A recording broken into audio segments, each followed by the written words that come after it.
Good morning, good afternoon, good evening to everyone that is joining us live and anyone who might be watching the recording at home. Thank you so much for being here.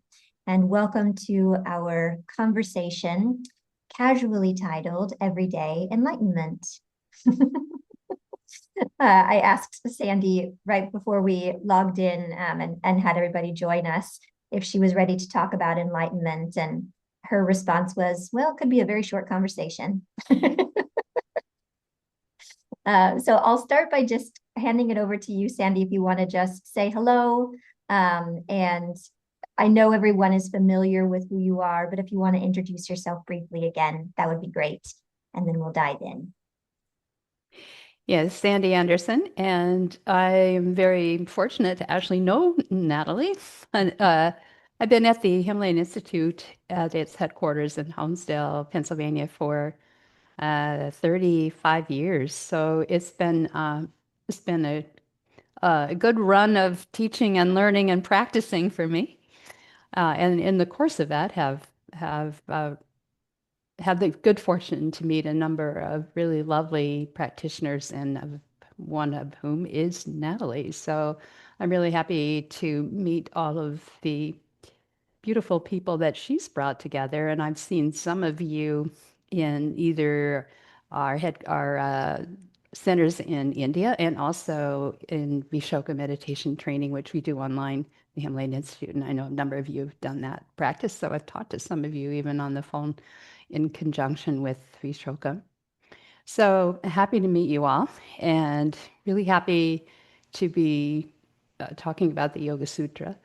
Um, it's even after all these years, I still find it somewhat startling to realize again and again how important meditation is and how essential, and always finding another way to understand why that's true.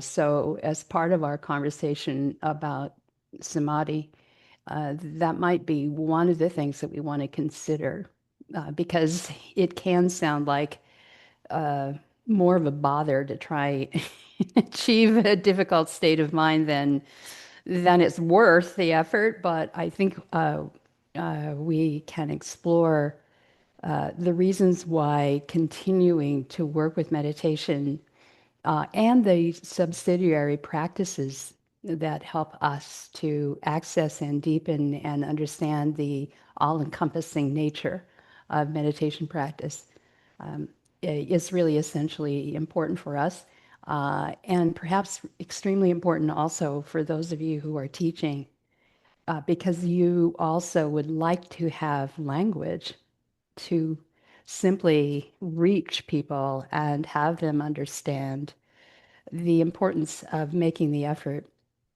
the importance of continuing practice and study, even though the events of life and our own inner trajectories can easily pull us in a different direction. And there's not a lot of support in the world at large for anything other than kind of staying alive in this moment for many of us. I mean, alive in the sense of kind of paying attention to the instability in the world so that we can negotiate a way forward for us, ourselves, and our families, and so on. Um, so, yeah, looking forward to this conversation. And it might be that the thing that would be most helpful to start with is to just to kind of explore from that level why meditation is so important to us and why we care. It's easy to get lost in the details, as Natalie and I've discussed before. All of the technical language and all of the really parsing of different states of mind and all of that, to the point where we've lost sight of the sort of practical application in our daily life. So, might be good to back off a little bit and look at that bigger picture. Yeah, I agree. And also to give a little bit of context around like why we chose this of all things to have the conversation centered around. A lot of people that are in this group on the screen today are also participating in the Yoga Sutra Satsanga. So we Mm, gather once a week, usually this time on a Thursday, and we're making our way slowly through Panditji's commentary on chapter hmm one. And Mm-hmm. over the last few weeks, we've been exploring Sutras 117 and 118, which are covering these different stages of Right. Samadhi. And we've had some really interesting conversations around what is Samadhi? How do you know when you've gotten there? Is it just this like final destination that we are striving to someday, maybe hopefully reach in this lifetime or the next? And or is it something that we almost can microdose through our daily meditation practice? And is it perhaps like a a dawning as opposed to a light switch being flipped on? Is it, little sprinkles of light that come in that make our experience of life gradually brighter? So I think it's going to be really fun and juicy and hopefully a little playful as well to explore what this meditation stuff can do for us in our life. Maybe this is a good point to ask you all what um, why would we even strive to achieve? Well, first of all, we might want to clear out, just be a little clear about what we're talking about. What samadhi is one thing, and meditation perhaps is a process of reaching that state. Uh, I think Patanjali states up front, and you probably all remember this, but just to bring it forward, that samadhi is both a process as well as a destination. And as a process, it's not one that's completely unfamiliar to most of us because it essentially means a complete absorption of the mind. And we do experience that for moments that might pass unrecognized. So the real job for us is to stabilize the state of samadhi. That's what is one reaching there, but then stabilizing. And that, I think, you've also been familiar with that concept of abhyasa. And one of the definitions of abhyasa is just practice, whatever your practice is. But the other one, which is a bit more refined and technical and probably more in line with what Patanjali was implying through the Yoga Sutra, is that abhyasa is uh, the constant remembrance of the state of samadhi, the being established or staying established in a state of unity consciousness. So it's not necessarily a state of eyes closed and immobility, but a state of not being operating from your self identity, from your ego, from asmita, but rather a state of operating from the identification or the establishment in a higher consciousness. And the state and the effort of, or the intention and the effort to stay there is what abhyasa is about. And the reason that we need vairagya, of course, is that's what drags you back into your little world. So those two things together, we get the picture that stabilizing ourselves in whatever our higher sense of ourself is part of our job. And that's part of what our practice is about. So our meditation practice might be a formal one where we are attempting to establish a unification of our mind on whatever we've chosen to be focused on. But it's also part of what we need to be doing in our life, where we try to operate from a place of our higher intention and self rather than being controlled by our vasanas, our habits, our instinctive behaviors, our in opposite. We're trying not to operate in opposition to our conscience. So what we do in our daily life is incredibly important because that's where we reinforce either the higher aspects of ourselves, either our operating from our connection with unitary consciousness, or from our smaller instinctive, colored, conditioned kind of mind, which isn't necessarily a bad thing, but it is that it's a contracted self. It's a individual self. Now, of course, the first problem is that we need to have some, and that's what we're trying to do with our meditation practice, is to actually achieve some sense of what that consciousness is other than ourselves. So if we don't have that, we aren't able to operate from it. So you need your personality and your lower self to operate until you have another assemblage point for your consciousness. And that's what our meditation practice is about, and that's what trying to achieve samadhi is. So the lower samadhis are about the mind being totally, or identification being totally established in something other than our individual mind, its usual colorations, and our physical body. Yeah. So if you think about it, you're almost always either identified with your body or identified with the contents of your mind. Um, or you're asleep, which means essentially everything just went, the lights went out. Nothing changed. It's just the lights went out. And when they come back on, you've got the same thing going on as before. Yeah. So your states of samadhi then are ones where you actually have an experience of being something other than contents of the mind and body, your usual self. Yeah. Well, I already feel like I'm getting a master class. Sorry if that was a bit of a fire hose at the very beginning here. No, I think everyone that's here is ready for it. It's landing on open ears, Yeah. receptive ears. It might be interesting to just give everyone an opportunity to chime in with why do you meditate, Yes. and Yes. and like what's at stake for you? Why is it so important to you to practice? What keeps you coming back? Even if it's, with long breaks in between sometimes. What ultimately calls you back? So go ahead and think about that. If you want to jot it down, you're welcome to. And then anyone who wants to unmute themselves and just share, it would be great to hear from you. Why do you meditate, and what is at stake for you? Why is it important enough to keep you coming back? It's okay to say because my teachers say so. Sometimes you really have faith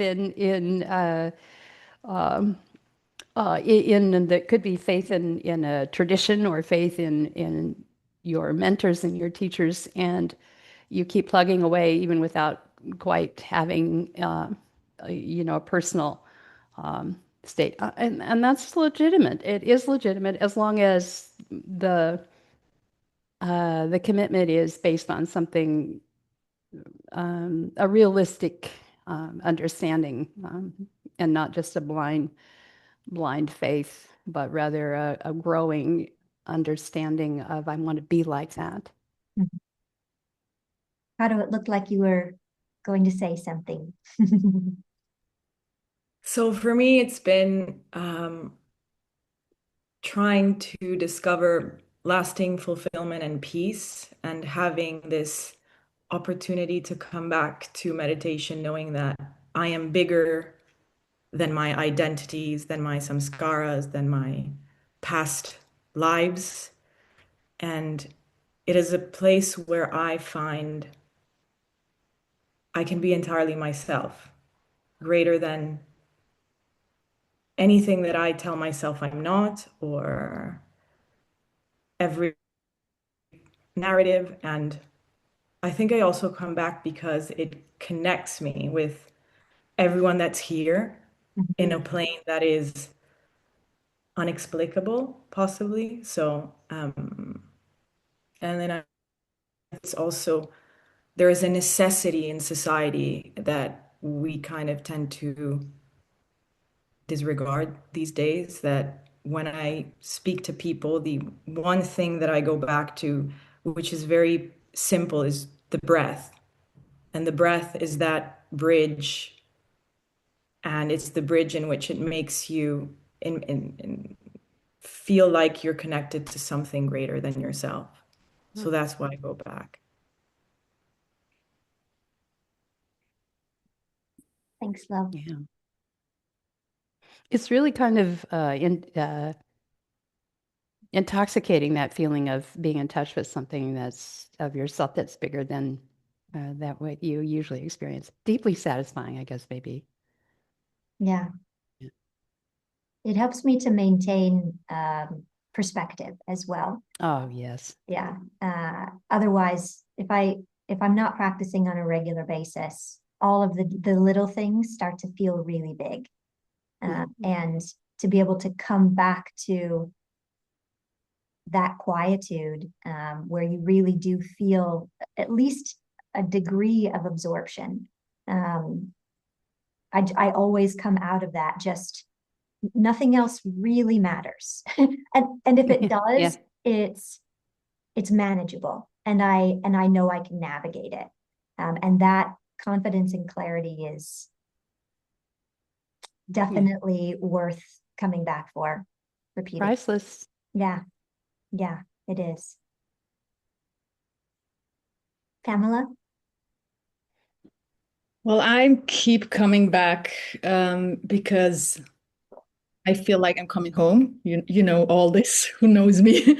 It's a sense of coming home to a place where I'm just okay with all parts of myself which were suppressed in the past somehow. I get my know myself better in any way. I feel like I'm more gentle, more compassionate with myself and with others. Um, I feel more patient.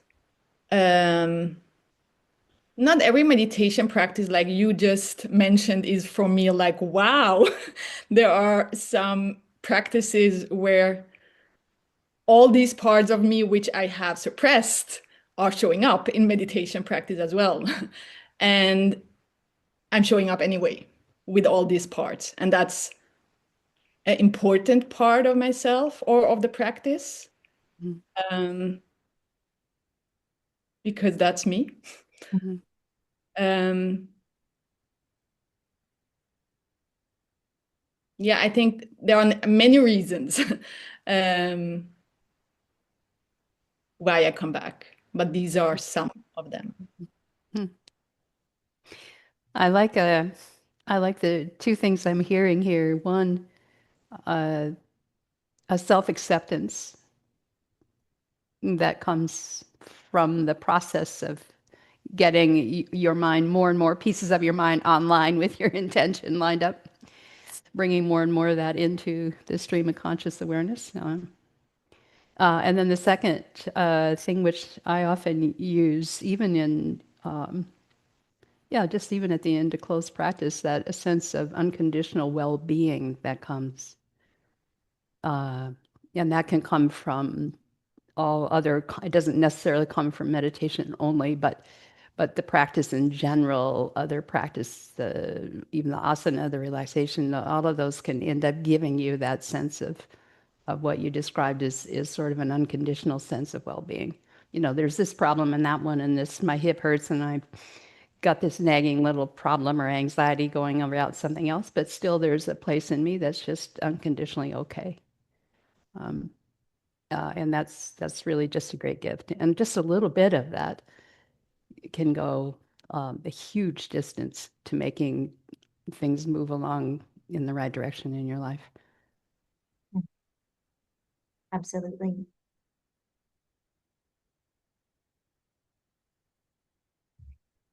Anyone else? Leah, and then Mika.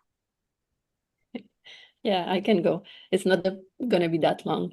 I think mostly, like most of the time when I meditate, it's to take a break of my mind, my anxious mind. Like it's just peaceful, and I think, or I feel it comes back to, I come back to what's essential in a way. Yeah. Nice. Yeah. Beautifully articulated. Yeah. Thank you. Mika, how about you? with myself. Yeah, I was brought into meditation just from, I guess, first through my asana practice, where my teachers and gently informed that, uh, asana is literally basically to bring you to a place of meditation. And so from then, I was like, yeah, that's true. The meditation is where it's at. So I used to just tell people to meditate if they had problems, because I really saw that it's like it's different than just thinking deeply about something. And then now through just life practice, finding Vishoka meditation. That's why I'm like this satellite with Natalie. It's mostly everything connected to meditation. It is really a revealing quality of reality for me.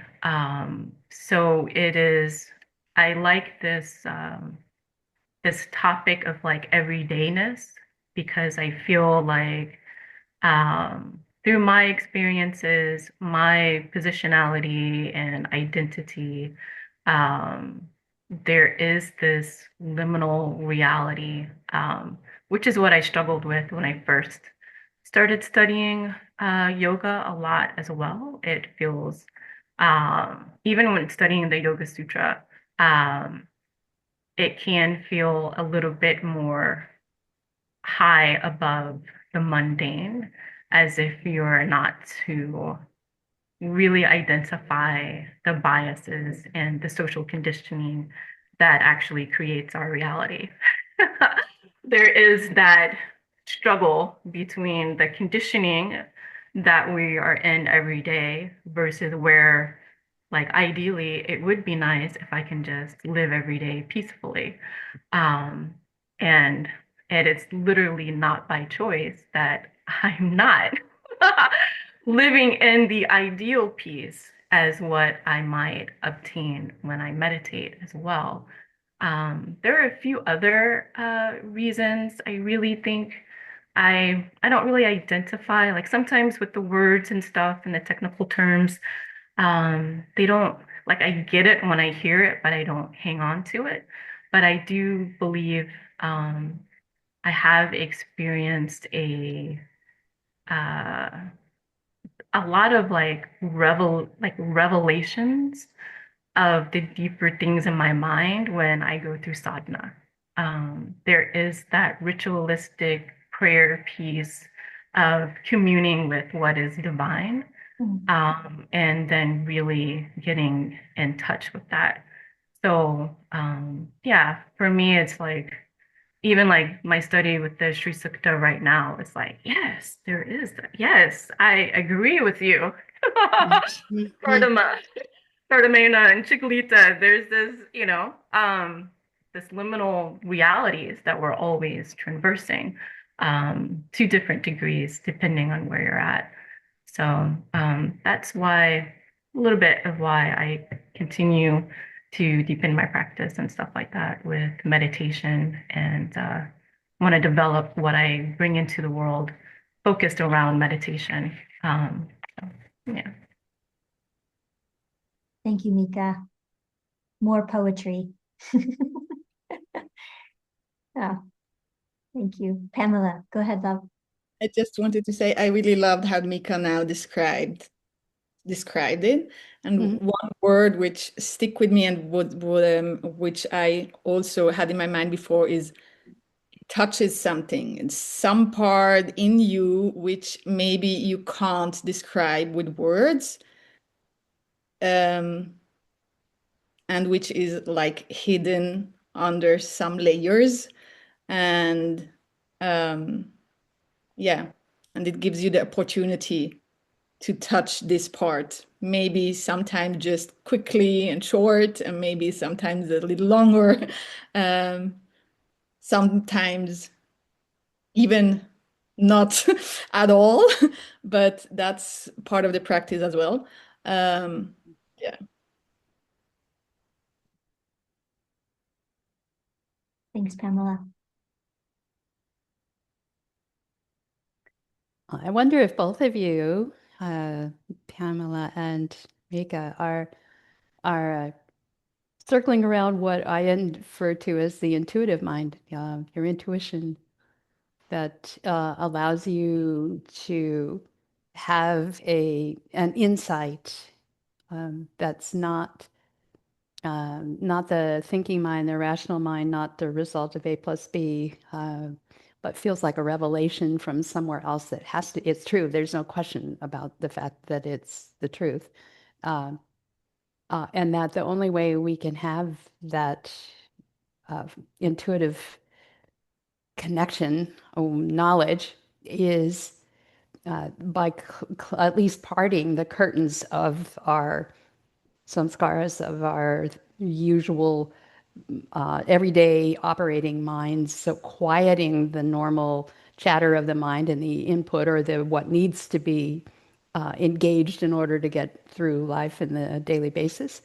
And that's partly the training, is learning how to dial the nervous system into a state of sustaining a quietness, but also then not being carried away by those underlying currents of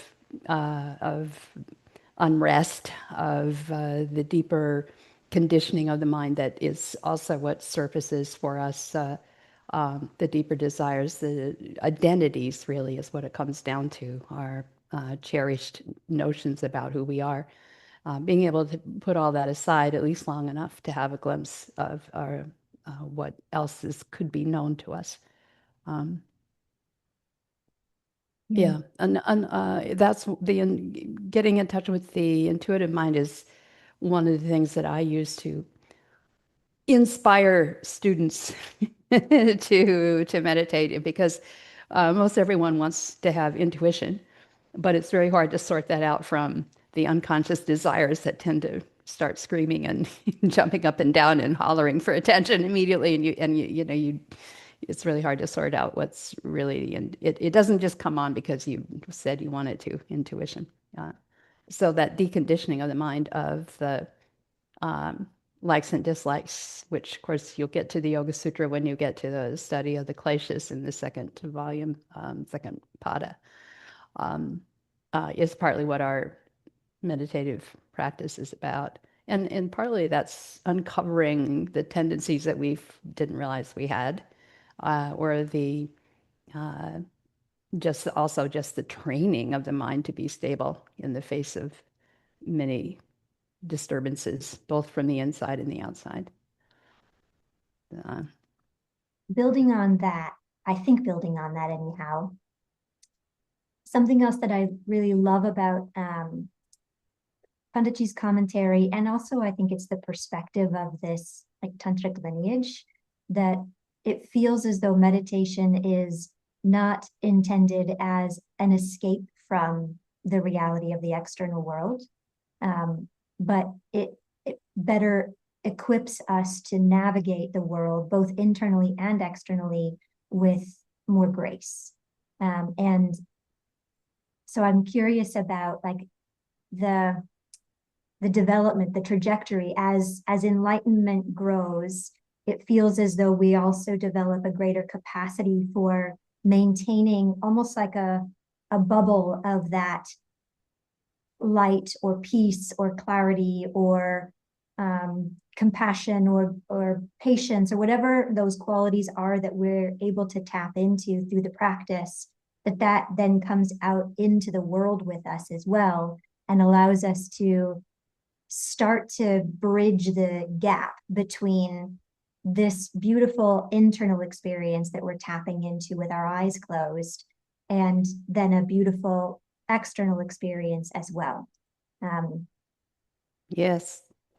Yeah, definitely. I've been focusing a lot lately in my teaching on the contemplative practices that are also in the Yoga Sutra, including the ones even in this first pada, Sutra 133, which you'll get to as well. But those are ways, the contemplative practices are ways in which we use our life in the world to help us to understand ourselves, understand the forces that are driving us including, it's important to realize it's not just that you're a bad person or untrained or unruly, but really the instinctive urges that we all have are extremely primitive forces that empower our life, the fear of death, the hunger, desire for sleep, sex, food, and these are kind of primal forces that are present in all life forms.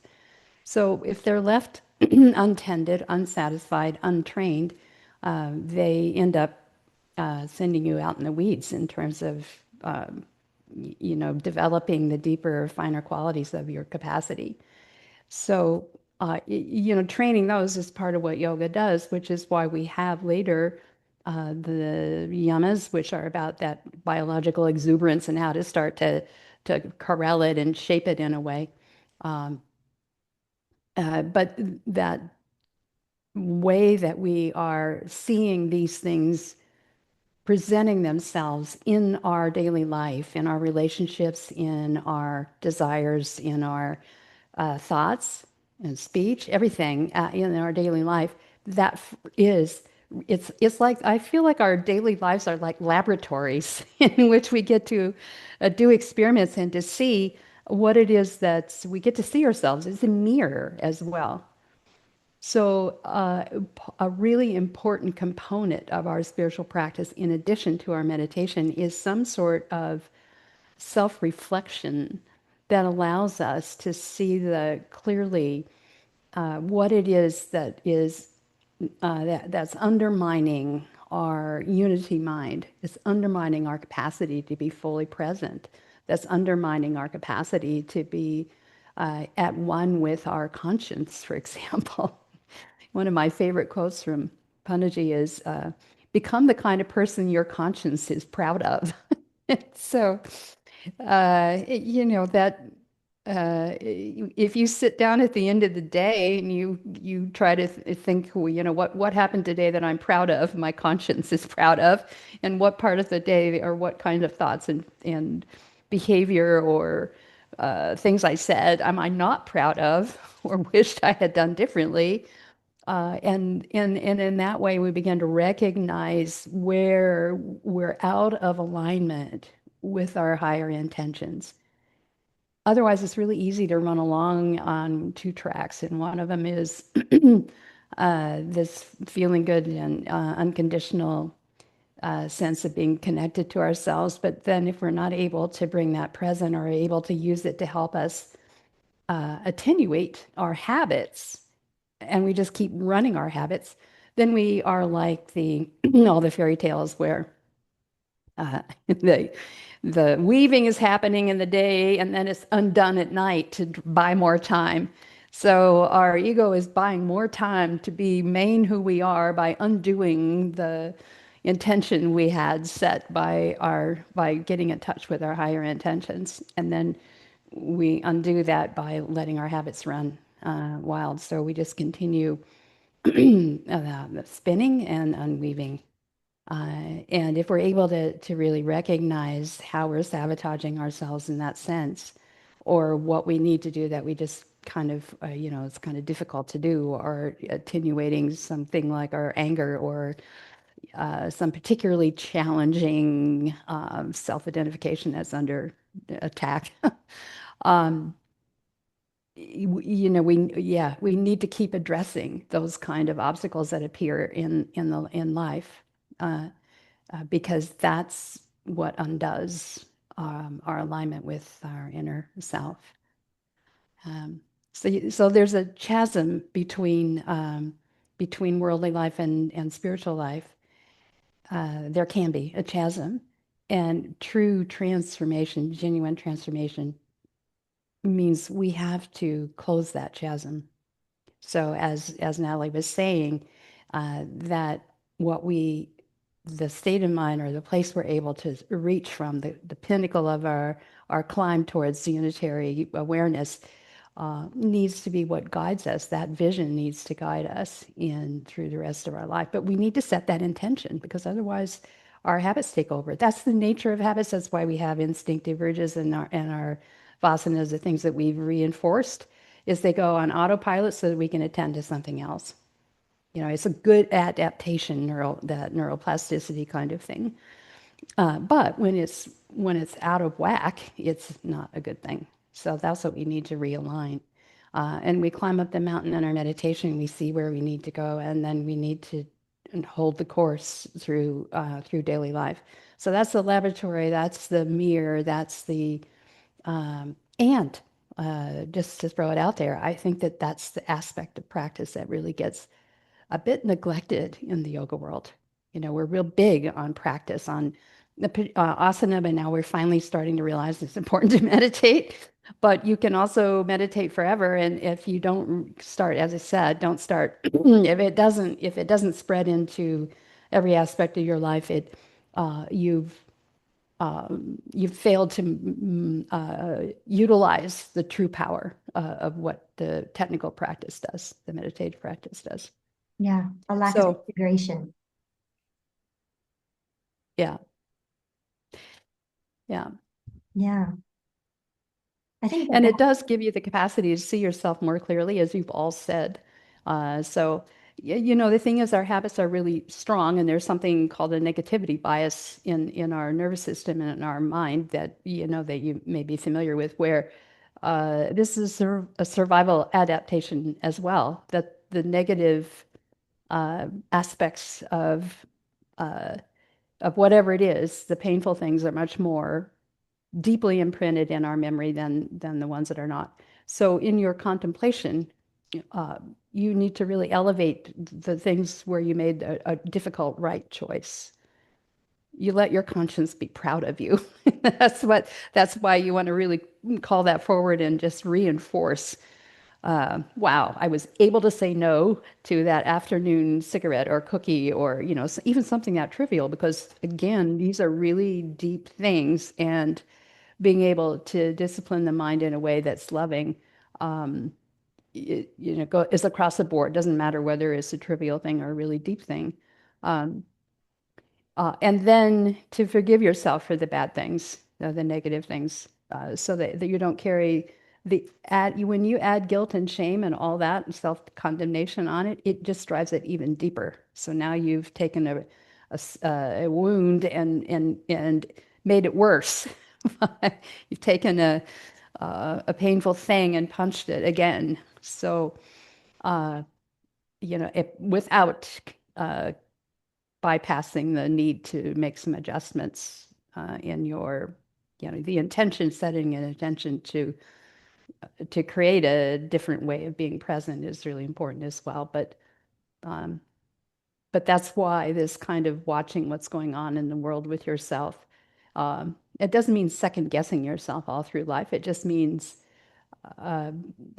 taking stock every now and then, and perhaps in the morning with your meditative practice, or even if your meditation is some other time, as the day starts, taking a quiet moment to have the intention for this deeper inner wisdom that you touch into, this inner essence self, this inner sense of peaceful light, however you configure it or experience it, that's what guides you as you go through the rest of the day. Mm-hmm. And then at the end of the day, you can kind of notice whether or not that was really the case. You know, where did I go off into the weeds, and did I ever get back on track or not? You know, and then you start noticing patterns that you can begin to change. Yeah, there's so much truth in that. That's something that I've noticed over the years of practice, that I would say 15 years ago, my constant state of mental state was one of anxiety. I was constantly in a state of panic and tension. And my asana practice, because that's all I was doing at the time, really would give me a little glimmer of peace and quiet. And then I would go right back into the anxiety. But gradually that little glimmer would get a little bit longer, and I would have longer periods of peace, until, flash forward, probably not that long ago, maybe in the last 5 years, really probably when I started practicing Vishoka meditation, that the scale tipped to where peace and clarity was my norm. and the tension, the aggravation, the anxiety started to feel really foreign in my body. And now I would say it's, for the most part, maybe like an 80-20. Like I feel pretty good 80% of the time, 20% of the time I go back to being cuckoo. But being able to practice on a regular basis, every day, checking in, this is who I really am. And it's not just a mental recognition, it's a full body felt sense of a rightness and just an ease, and a steadiness. That those words steadiness and ease, they really are so applicable, that this is who I really am, and this is how I want to go through life. So that then when I go out into the world and I'm met with something that brings forward the agitation, it's so much more immediately recognizable than it would have been 10, 15 years ago. And so then you have the opportunity to sit with it either right then or pretty quickly afterward and be able to say, wow, all right, not exactly how I would have chosen to react to that situation. So then the contemplation can come in. How can I be with this thing that feels icky and move through it so that I can go back to grace again? I would say that might be the thing that at this stage in the game keeps me coming back to my practice. It connects me to who I really want to be. And that kind of goes back to what we said at the very beginning, where that idea of abhyasa and samadhi, where it was really about making a sustained effort to stay in a higher state, whatever that state might be for us. It might, depending on who we are, it might just be managing to keep a lid on our temper for a while.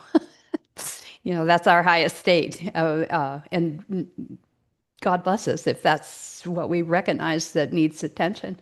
So yogi yati paristanam, that's one of the phrase from, I think it's one of the mantras in the, gosh, I'm not sure where it is from at this moment, but the yogi always stays in the highest state is the literal translation of that. And that's kind of good to remember as an inspiration for us. As an aspiration.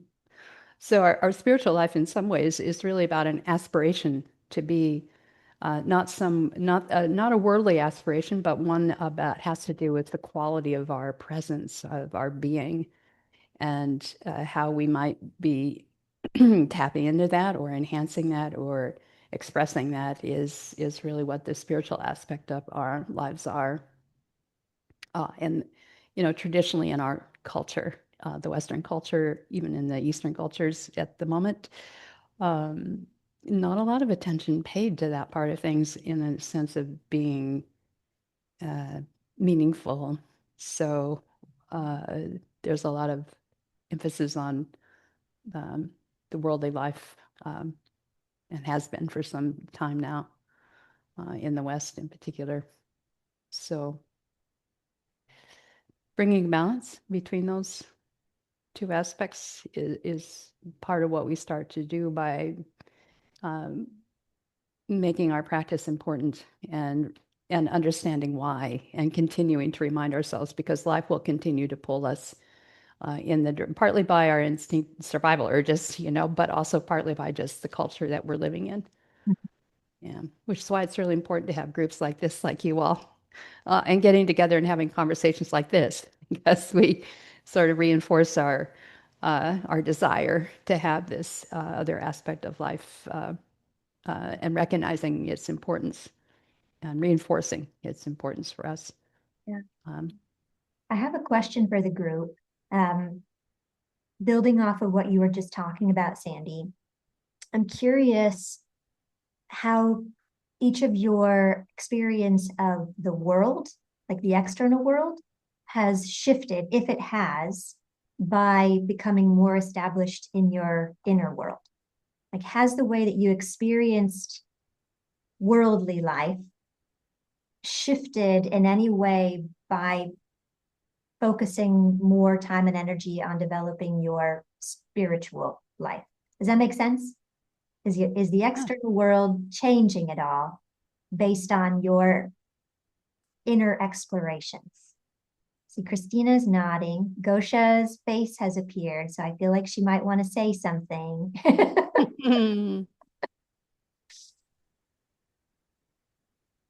Go ahead, Christina, except I can't hear you though. The technical delights. Can you hear me now? Yes. Yes. It's every single time. I think me and tech, we just don't work together at all. But to answer your question, so over the years, what I've noticed that as my practice is evolving and the more peace I find inside of myself, the more beauty I start to notice outside. And even when there is so much suffering happening, and although I see the suffering and it's still hurting, but there are like moments of grand beauty that pop in and make things just a little bit better. And another thing that I've noticed is that I like people more. So, if it makes sense, it's like there is more compassion and tolerance for people. And you kind of see that everyone is suffering. So you feel like, yeah, it's quite hard to explain, but yeah. But the sense of beauty has definitely increased. Awesome. Thank you, Christina. Can anyone else identify with that idea of liking people more as well? That there's just like more compassion, more understanding, more empathy of like, okay, I get that you're coming from a place of hurt. So I don't hate you quite so much as I would otherwise. Pamela. I agree with Christina, definitely. But I also want to add something that I also recognize that I have more conscious on choosing with whom I want to spend my energy and who I let in my circle to keep this kind of peace. So it's both. I'm more compassionate with others. I have more tolerance, but my peace is very, how do you say, sacred or important. And I don't let it, I am very conscious where and how I spend my time with. I heard something just yesterday on somewhere where I shouldn't have been, scrolling through scrolling through something. But sometimes you get little glimpses of something you really needed to hear. And it was, you don't need to give just anyone or everyone access to your energy. And that it was strangely enough, it was one of those reels where the woman is telling you how to be well dressed and how an elegant woman acts, how to be dignified. So it's wardrobe advice, but then here was this little thing about how you conduct yourself also. I feel like I've seen that reel on elegance, like the definition of elegance or something. Yeah. Left a mark for me as well. Yeah, and I think that there's a lot to that, Pamela, of being able to recognize, oh gosh, this is what it feels like to be at peace. I now prioritize that because I recognize that like it's hard won. Peace is we practice every day for an extended period in order to connect to that part of ourselves. And I'm going to protect it. And not everyone can gain access maybe the way that they used to be able to. Yeah. I think it's valid. Gosha.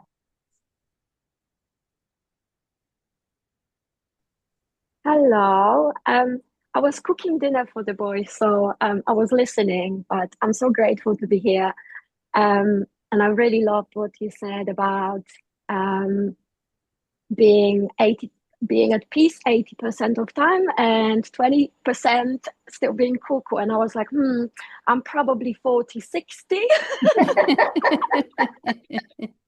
And it's so thank you. But yeah, we are work in progress. But I just wanted to say, since I started practicing, especially I think essentially since I started practicing Vishoka meditation,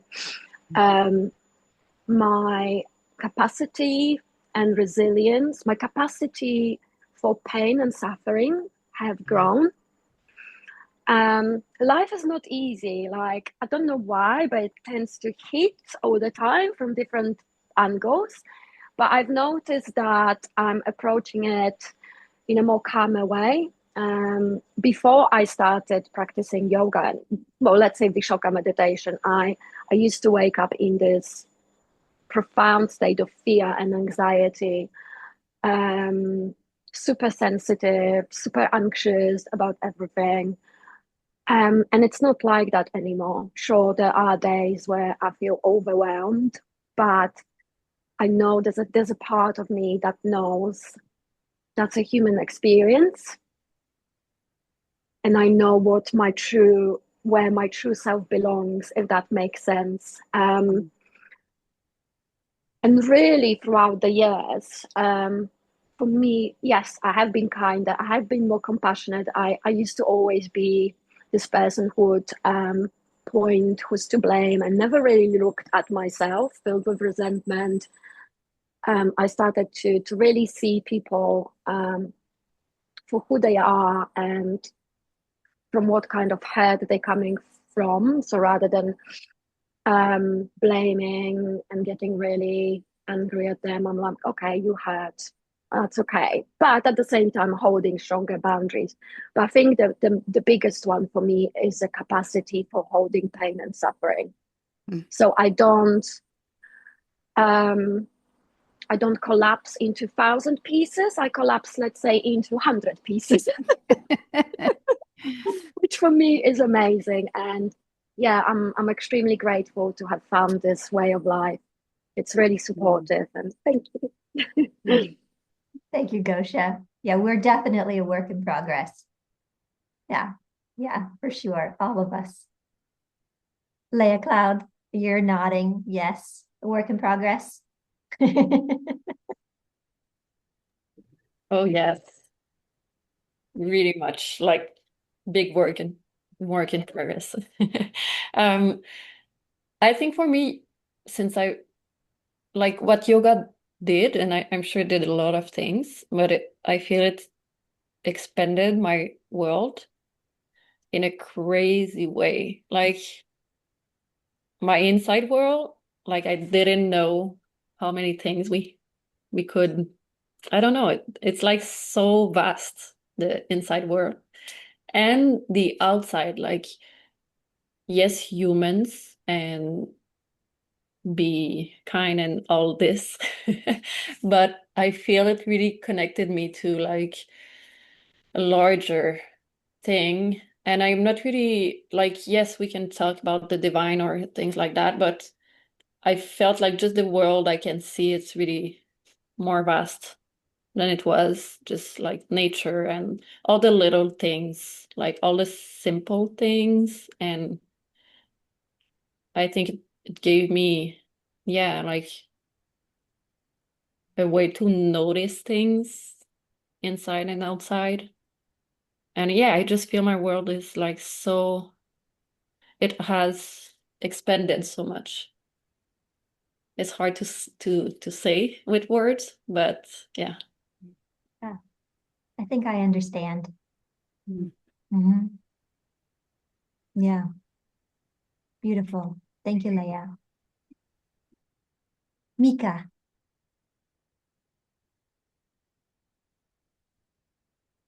Doing two things at once. Yeah, I think what I caught in your in the question, which I thought was very interesting. You said, has the external world changed? I don't think for me, I don't think the external world has changed in that way. What's changed is my response to it. So I do agree with the sentiment that was shared earlier about like retaining your choice and how you respond, and also just being connected to that.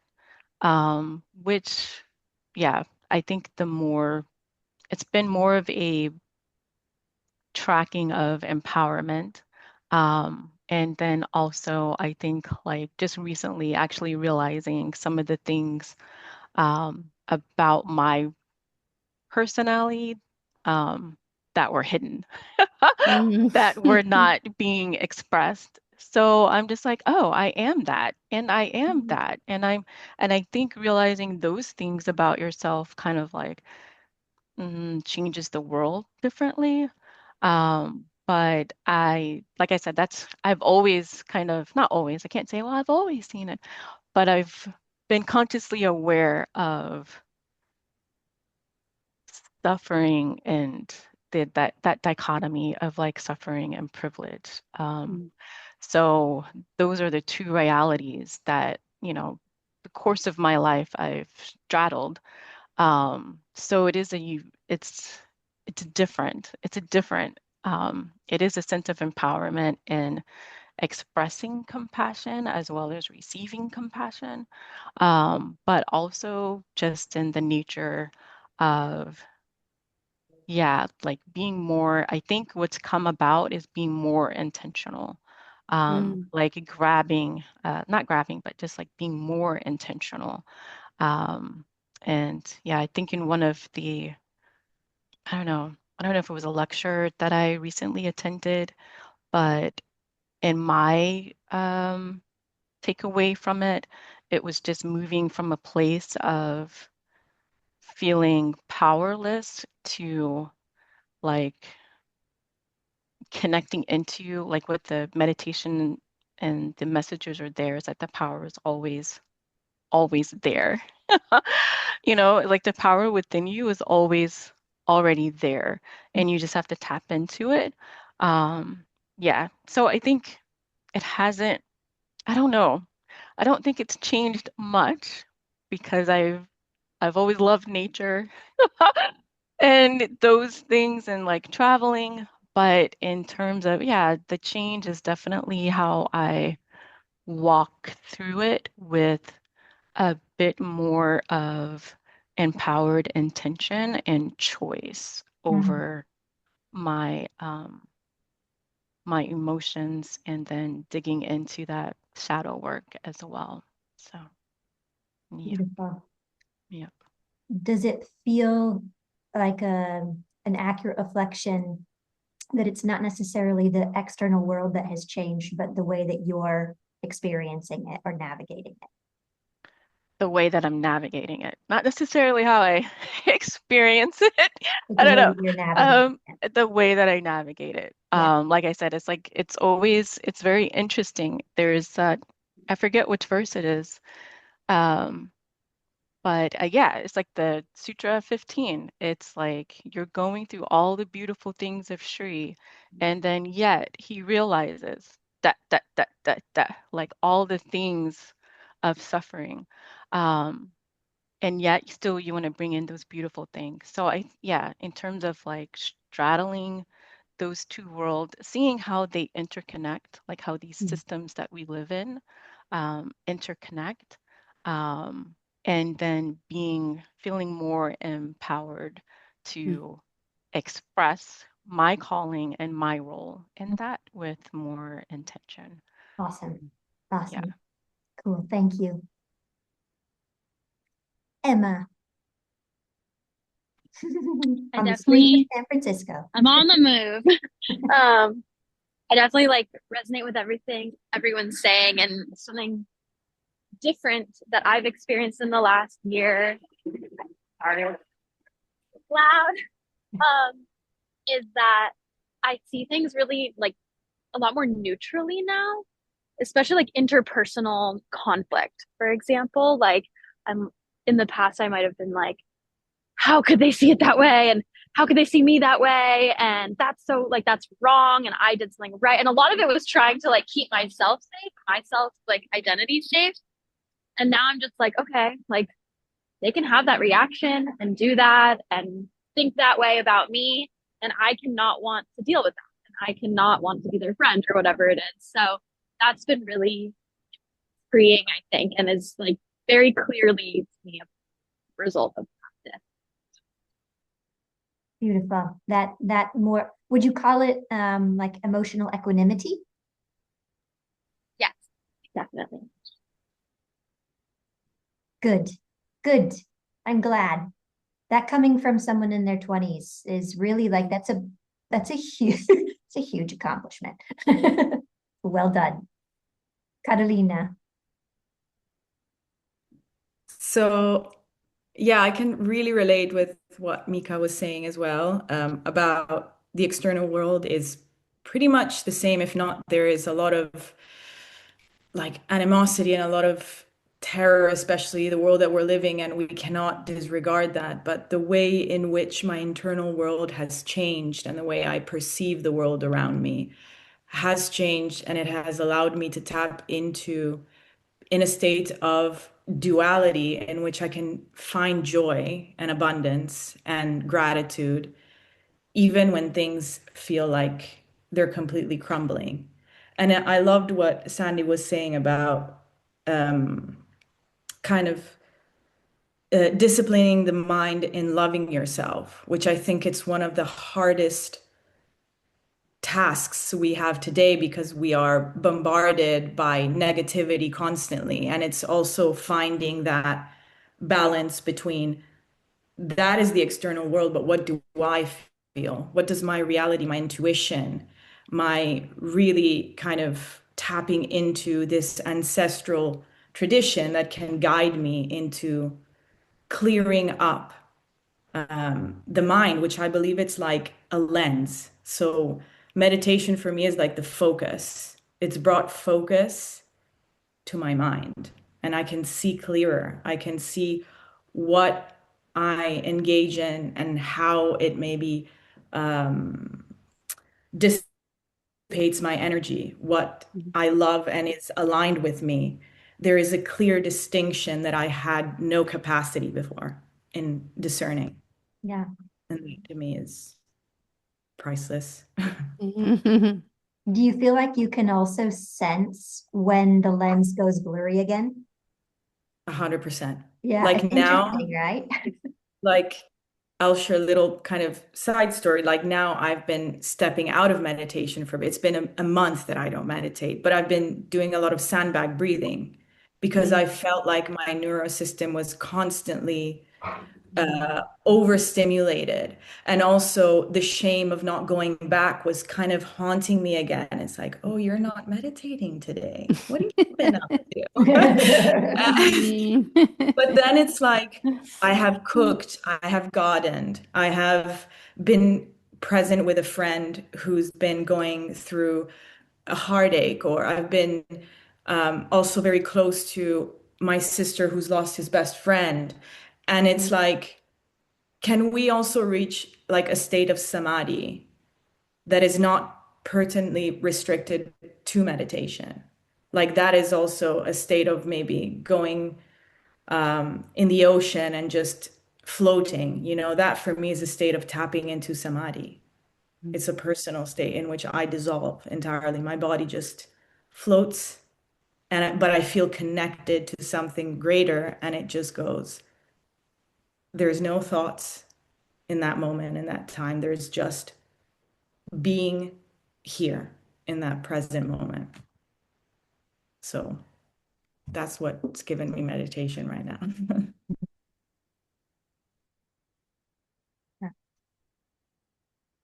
I have found a lot of grace around acceptance in terms of what is possible in my life right now.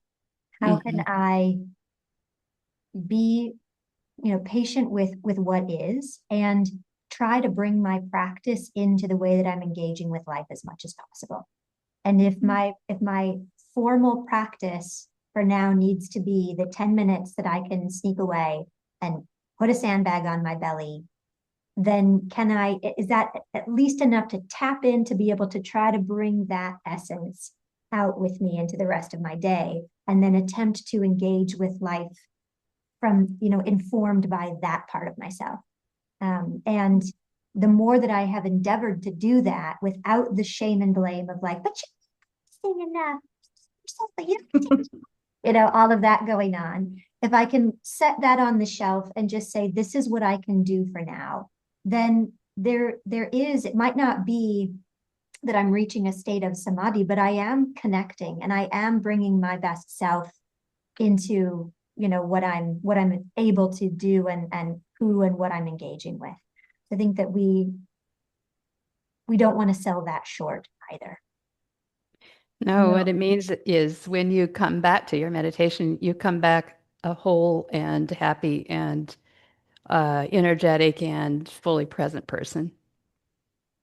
So, yeah.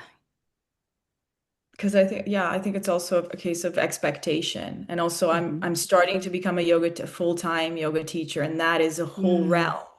And it's like a lot of people on the external saying, you should do this, you should do that. And I'm like, I'd love, and I feel it in my fiber, the organic way has to come in a totally different way.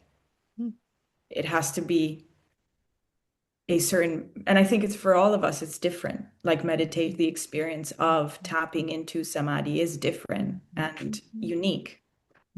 So. Thanks, Carolina. Gosha. Oh, I love this conversation. I haven't actually answered the previous question, so I just wanted to answer the question, but I want to come back to what Carolina said as well. So I just wanted to answer the question about the inner and outer world. And for me, as a result of meditation, actually my external circumstances changed dramatically. Dramatically, to a point because I started meditating and seeing world in a different way. I got divorced. I had to leave some friends behind. The family dynamics have changed. Everything has changed really externally. So it was quite interesting because I was listening and people were saying externally not much have changed. For me, it just like whole upheaval as a result of tapping into something that I still don't fully understand, but trusting it. But I also haven't been meditating for a few weeks, and I also have been utilizing sandbag breathing. For many reasons, life is just so tricky at the minute, and I think I intuitively feel that probably breathing is more than I can take at the minute. But what I have noticed is that experiences I had in meditation, they're always with me. And it's almost like, I am samadhi. Does it make sense? Some part of me is like, I am samadhi, even in those darkest, most scariest time. And this is what I wanted to say as well. There's a phrase that I think, Natalie, you taught us that balance, or that ability to hold two opposite truths at the same time, holding joy and gratitude and expansion, and then holding a lot of suffering, sorrow, and sadness. And yeah, I think I'm doing it imperfectly, but yeah, or maybe at least it's easier to hold both and not dissolve into one or the other, but having that, I don't know, deep understanding, I'm this and I'm this, I'm both of these,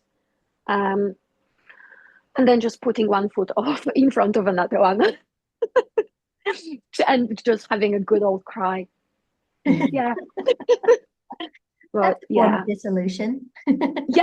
yes, it's cleansing, isn't it? So yes, I love those conversations. Thank you so much. You're welcome. And bye, Pamela. Have a good class. So Sandy, I'll turn it back to you if there's anything else you'd like to add or comment on. I know these are all new people to you and new insights into their experience thus far. So yeah, just turn it to you. Yes. Thank you all for sharing. Really gratifying to hear everyone's experience and to realize you all are just really doing the work, walking the walk. Um, One thing I might say is um, with respect to Hatha yoga, which I think you're all practicing, uh, keep in mind that the practices that allow us to what we call establishing Sushumna are the ones that make it easy for us to move towards into meditation and to the deeper states of meditation.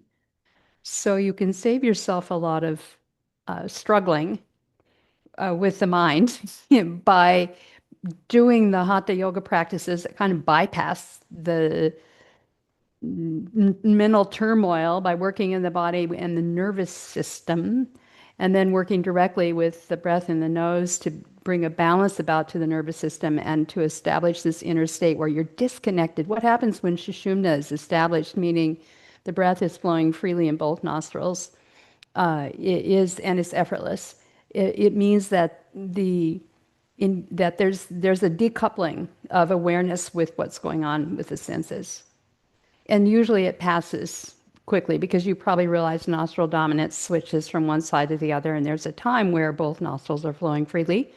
And our practices of Hatha Yoga are about creating that, or at least the pranayama practices are about creating a stabilizing and holding holding steady, that situation where both nostrils are free and the mind is disinterested in what's going on in the sensual world.